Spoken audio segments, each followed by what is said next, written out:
Jipigie makofi na Mungu akubariki sana. Sasa sini hapa imesomwa, naomba na mimi nisome. Wewe ambao una Biblia, acha niisome wazi wazi. Anasema ni neno la kuaminiwa. Mtu akitaka kazi ya uaskofu, atamani kazi njema, sawa?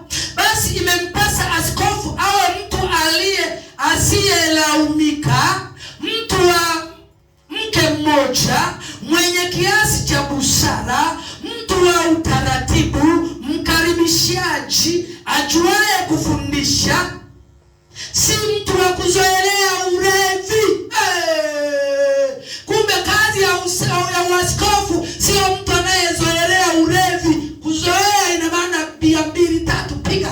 Bia moja ya kutoa ya kutoa roki.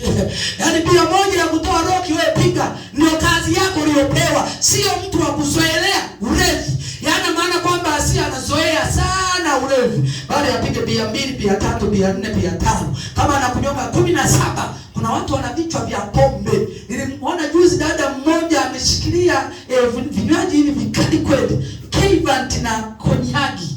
Yaani ni wajabu kweli. Ameshikilia K-Vant na konyagi, akazifungua zote topa.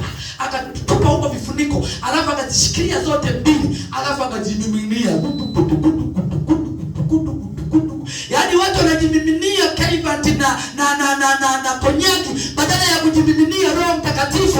Sisi ndio tumekubali kujimiminia Roho Mtakatifu anayetupa uzima, akibubutikia uzima wa milele ndani mwetu. Leo watu wanajimiminia K-Vant na konyagi.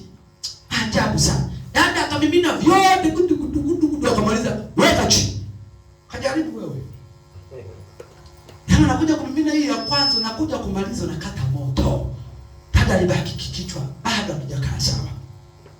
Alafu akasema na bado nitete na hizi 2. Mungu akubariki sana. Nasema kuna watu wana vipaji. Ni siku moja nilishindana na bwana mmoja kunywa soda. Akamwambia mimi naweza kumaliza soda 10. Akasema mimi naweza kumaliza crate moja. Akasema wewe tu 5 tu. 5. Alafu mimi niletee crate. Nikasema baada ya 10,000 nimeichukua. Nikakaa mimi nikaletewa kiti na yeye akaletewa kiti. Akakaa pembeni na mimi nikakaa pembeni. Mimi na soda nataka nipunguzia ngapi? 5. Yeye ni crate moja. Tukaanza kunywa. Tumepiga.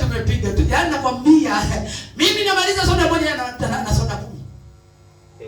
Maana alikuwa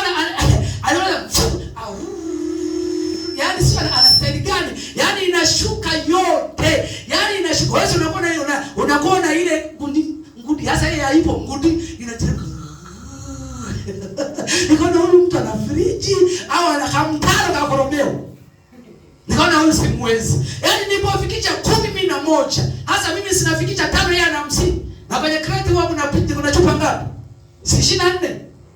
Nimemaliza mimi 3, yeye ndio akamaliza. Nikasema usishindane na mtu ambaye usiyemjua. Mungu akubariki sana. Kama bwana mmoja alikuta siku moja kuna beseni hapo la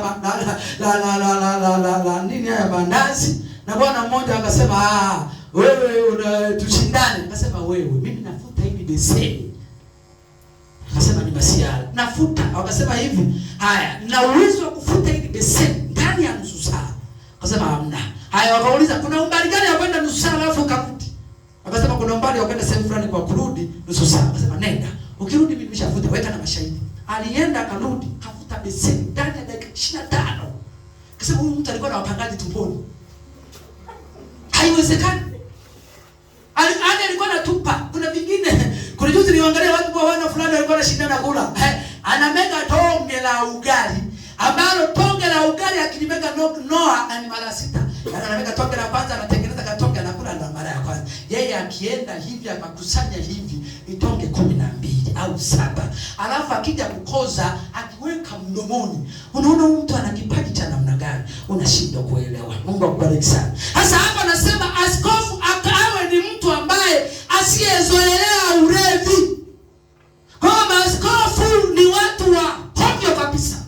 Alafu leo mtu anajitapa mimi ni askofu, mimi ni askofu. Wewe askofu, Yesu mwenyewe haujui askofu. Na kazi ya askofu anatakiwa atamani kazi njema kama watu wengine. Kwa hiyo leo ukimkuta mtu anajiita askofu ni mtumishi wa shetani. Narudia tena, mimi mwanafunzi wa Yesu. Sema amen. Kazi ya askofu akamuulize Paulo alikuwa anamaanisha nini? Na ndio maana nasema ya kwamba mtu akitamani kazi ya askofu atamani kazi, atamani akitaka, sio maelekezo